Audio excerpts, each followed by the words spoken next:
कैसे हैं आप लोग। आप सभी का स्वागत है रंजन एजुकेशन प्लस में। तो हम आज जो पढ़ने वाले हैं वो क्या पढ़ने वाले हैं, प्रतिरोधों का संयोजन। ठीक है, तो प्रतिरोधों का संयोजन कितने प्रकार के होते हैं? दो प्रकार के होते हैं। पहला जो प्रतिरोधों का संयोजन होता है, संयोजन मतलब क्या होता है? जोड़ना होता है। संयोजन का मतलब क्या होता है? जोड़ या जोड़ना होता है। तो अगर मान लो कि कोई भी प्रतिरोध हो तो किसी भी प्रतिरोध को दो प्रकार से जोड़ते हैं। ठीक है, एक कौन सा क्रम होता है? एक श्रेणी क्रम होता है और एक होता है हमारा समांतर क्रम होता है। ठीक है, दो टाइप से जोड़ते हैं, किसी भी प्रतिरोध को दो प्रकार से जोड़ते हैं, एक श्रेणी क्रम और एक समांतर क्रम जोड़ते हैं। लेकिन हम जो आज पढ़ने वाले हैं वो क्या पढ़ने वाले हैं? श्रेणी क्रम संयोजन क्या होता है। ठीक है, हम आज इसका हम लोग क्या करेंगे? डेरिवेशन करेंगे, डेरिवेशन सिद्ध करेंगे। तो श्रेणी क्रम संयोजन क्या होता है? ठीक है, तो हमारा जो आज का टॉपिक रहेगा वो रहेगा श्रेणी क्रम संयोजन। तो श्रेणी क्रम संयोजन क्या होता है इसका हम लोग बारे में पहले डिफिनेशन देख लेते हैं। ठीक है, तो श्रेणी क्रम संयोजन क्या होता है? मान लो कि हम लोग 3 प्रतिरोध ले रहे हैं। ठीक है, किसी भी तार में हम लोग अधिक से अधिक बहुत सारा प्रतिरोध लगा सकते हैं, लेकिन जो ये सूत्र सिद्ध करने वाले हैं हम लोग केवल 3 प्रतिरोध लेकर सूत्र सिद्ध करने वाले हैं। तो क्या करेंगे हम लोग? मान लो कि 3 कोई प्रतिरोध दिए हैं। ठीक है, ये 3 प्रतिरोध ले लें, अलग अलग भी ले सकते हैं। तो अलग अलग मान लो कि इसको ले लो अलग, इसको अलग ले लो और इसको अलग अलग, 3 अलग अलग ले लिए। इसको मान लो क्या है, यहाँ से यहाँ तक R1 है, यहाँ से यहाँ तक R2 है और यहाँ से यहाँ तक R3 है, 3 प्रतिरोध। या इसी को मान लो R1 R2, इसको R3। जैसे कि ये आकृति में दिया है, ये पहला प्रतिरोध, ये दूसरा प्रतिरोध, ये तीसरा प्रतिरोध। तो देखो ये पहला प्रतिरोध है ना, पहला प्रतिरोध, तो पहला प्रतिरोध के ये पहला सिरा और ये पहला प्रतिरोध का दूसरा सिरा। ये दूसरा प्रतिरोध है ना, तो दूसरा प्रतिरोध का ये पहला सिरा और ये दूसरा प्रतिरोध का दूसरा सिरा। ये तीसरा प्रतिरोध का क्या है? पहला सिरा, ये तीसरा प्रतिरोध का दूसरा सिरा। यानी बोल सकते हैं प्रत्येक प्रतिरोध में कितने सिरे हैं? 2। प्रत्येक प्रतिरोध में कितने सिरे हैं? 2। तो ये पहला सिरा, ये दूसरा, दूसरे में पहला सिरा दूसरा, तीसरे में पहला तीसरा। ठीक है, दूसरा। तो हम लोग क्या कर सकते हैं? देखो इसका डिफिनेशन कैसे बोलेंगे। पहले प्रतिरोध का दूसरा सिरा, पहले प्रतिरोध का दूसरा सिरा दूसरे प्रतिरोध के पहले सिरे से जोड़ा जाता है, तथा दूसरे प्रतिरोध का दूसरा सिरा तीसरे प्रतिरोध के पहले सिरे से जोड़ा जाता है। तो इस प्रकार के क्रम को श्रेणी क्रम संयोजन कहते हैं। देखो, ठीक है, फिर से एक बार देख लो। पहला प्रतिरोध का, ये पहला सिरा दूसरा है ना, तो पहला प्रतिरोध का दूसरा सिरा दूसरे प्रतिरोध के पहले सिरे से जोड़ा जाता है, तथा दूसरा प्रतिरोध का दूसरा सिरा तीसरे प्रतिरोध के पहले सिरे से जोड़ा जाता है। तो इस प्रकार के संयोजन को हम लोग क्या बोलते हैं? श्रेणी क्रम संयोजन कहते हैं। ठीक है, तो हम लोग इसको डिफिनेशन भी लिख सकते हैं। ठीक है, इसका हम लोग क्या, ठीक है, ये हमारा क्या है? डिफिनेशन है। पहला प्रतिरोध का दूसरा सिरा, पहला प्रतिरोध का दूसरा सिरा दूसरे प्रतिरोध के पहले सिरे से, दूसरे प्रतिरोध के पहले सिरे से, तथा दूसरे प्रतिरोध का दूसरा सिरा दूसरे प्रतिरोध का दूसरा सिरा तीसरे प्रतिरोध के पहले सिरे से, तीसरे प्रतिरोध के पहले सिरे से जुड़ा हो। तो इस प्रकार के संयोजन को क्या बोलते हैं? श्रेणी क्रम संयोजन बोलते हैं। ये हो गया डिफिनेशन। ठीक है, अब हम लोग इसका सूत्र सिद्ध करने वाले हैं। ठीक है, क्या करने वाले हैं? सूत्र सिद्ध करने वाले हैं। तो हम लोग क्या माने हैं? एक परिपथ दिया गया है। क्या दिया गया है? एक परिपथ है। उस परिपथ में 3 प्रतिरोध जुड़े हैं। कितने प्रतिरोध? 3, R1 R2 R3। ठीक है, 3 प्रतिरोध इसमें जुड़े हैं। अब प्रत्येक प्रतिरोध में जो विभव प्रवाहित हो रहा है वो अलग अलग होता है। तो एक नंबर में एक सवाल आता है, क्या आता है? तो श्रेणी क्रम संयोजन में विभव क्या होता है? तो विभव असमान होता है। श्रेणी क्रम संयोजन में विभव क्या होता है? असमान होता है। और श्रेणी क्रम संयोजन में धारा क्या होती है? समान प्रवाहित होती है। ठीक है, श्रेणी क्रम संयोजन में विभव क्या होती है? विभव असमान प्रवाहित होती है। लेकिन श्रेणी क्रम में जो विभव होता है वो प्रत्येक प्रतिरोध में कितनी होगी? I होगी, I होगी, I होगी, यानी समान प्रवाहित होते हैं। तो ये 1 नंबर में आता है। सिद्ध करते समय देखेंगे, माना कि 3 प्रतिरोध कौन है? R1 R2 और R3 है। ठीक है, तो श्रेणी क्रम में जोड़ा गया है, श्रेणी क्रम में जोड़ा गया तथा विभव कौन है? V1 V2 V3 है। प्रत्येक प्रतिरोध के लिए विभव भी अलग अलग है। तो प्रवाहित धारा क्या है? I है। यानी प्रत्येक में प्रवाहित धारा क्या है? I हो। तो ओम के नियम अनुसार, तो ओम के नियम क्या होता है? ओम का नियम होता है V = I × R होता है। ठीक है, V equal to I into R, ohm का नियम होता है।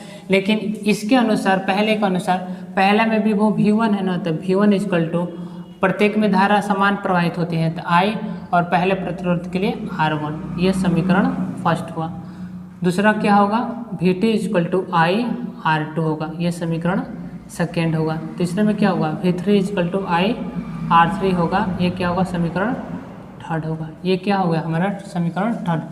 अब हम लोग देख सकते हैं, माना कि पूरे परिपथ में पूरे परिपथ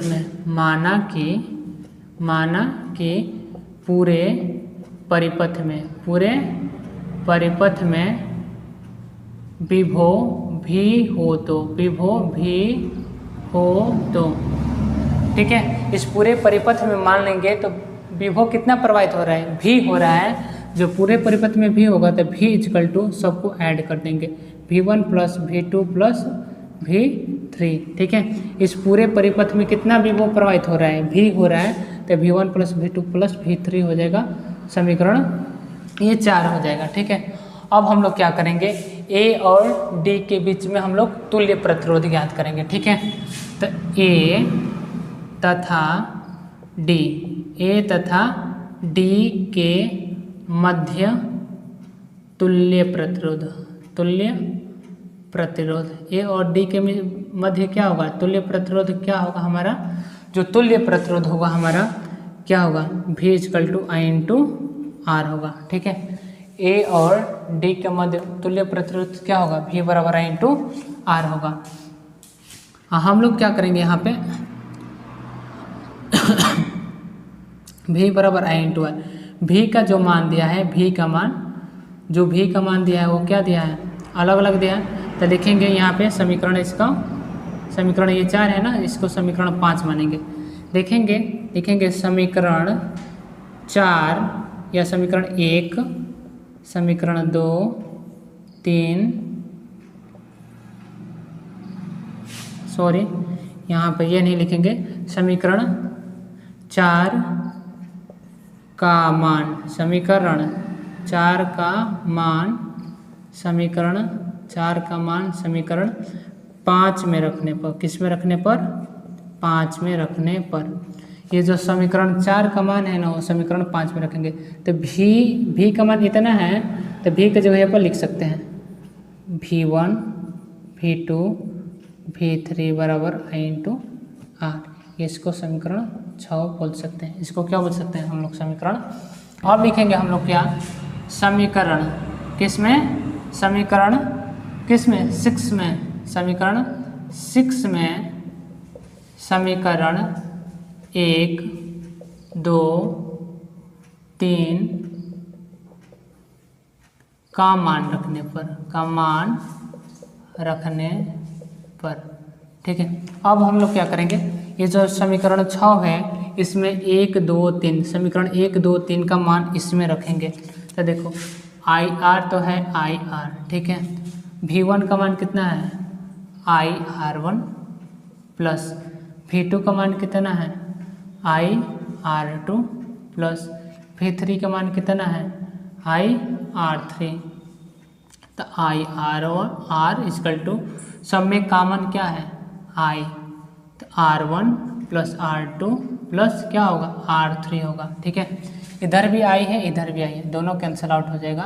तो R equal R1 plus R2 plus R3, ये हमारा क्या हुआ, श्रेणी क्रम संयोजन का सूत्र हुआ, ठीक है। ये क्या हुआ हमारा, श्रेणी क्रम संयोजन का सूत्र हुआ। तो हम लोग देख सकते हैं, अगर इस सूत्र को सिद्ध करना हो तो पहले हमें क्या जानना है, इसका डिफिनेशन जानना है, ठीक है। इसका क्या जानना है, डिफिनेशन श्रेणी क्रम संयोजन का क्या होता है। उसके बाद इस चित्र के अनुसार हम लोग क्या मानेंगे, तो मानेंगे तो इसमें 3 प्रतिरोध R1, R2 और R3 क्या हो रहा है, प्रवाहित हो रहा है। मतलब R1, R2, R3 क्या है, प्रतिरोध है, जिनमें विभव क्या है, अलग अलग V1, V2, V3 है, जिनमें I धारा प्रवाहित हो रही है, ठीक है। ये लिखने के बाद ओम का नियम लगाएंगे। तो ओम का जो नियम होता है, V1 बराबर I R1 होगा पहले प्रतिरोध के लिए, दूसरे के लिए V2 बराबर I R2 होगा, तीसरे प्रतिरोध के लिए क्या होगा, V3 बराबर I R3 होगा, ठीक है। ये हम लोग क्या करेंगे, सूत्र लिखेंगे। उसके बाद मानेंगे पूरे प्रतिरोध में विभव कितना हो रहा है, V प्रवाहित हो रहा है। तो V बराबर V1 plus V2 plus V3, क्योंकि पूरे परिपथ में यही विभव प्रवाहित हो रहा है ना, तो V बराबर V1 plus V2 plus V3 हो जाएगा, V के बराबर। और A तथा D के मध्य तुल्य प्रतिरोध क्या होगा, A और D के मध्य तुल्य प्रतिरोध, तो V बराबर I इंटू R होगा। ये समीकरण हम लोग 5 मानेंगे। और समीकरण 5 में समीकरण 4 का मान रखेंगे, तो समीकरण 4 का मान समीकरण 5 में रखने पर 5 में रखेंगे, तो V की जगह पर ये सब रख देंगे, V1 plus V2 plus V3 equal to I into R। तो देखो इसको सीधा करेंगे, I इंटू आर बराबर V1 plus V2 plus V3 equal to समीकरण 6। अब समीकरण 6 में हम लोग क्या करेंगे, समीकरण 1, समीकरण 2, समीकरण 3 का मान यहाँ पे रखेंगे। तो समीकरण 6 में समीकरण 1, 2, 3 का मान रखने पर I इंटू आर है, तो I इंटू आर इक्वल क्या है, V1 है, तो V1 की जगह पर क्या लिखेंगे, IR1 लिखेंगे, तो V1 की जगह पर IR1। V2 की जगह पर क्या लिखेंगे, IR2 लिखेंगे।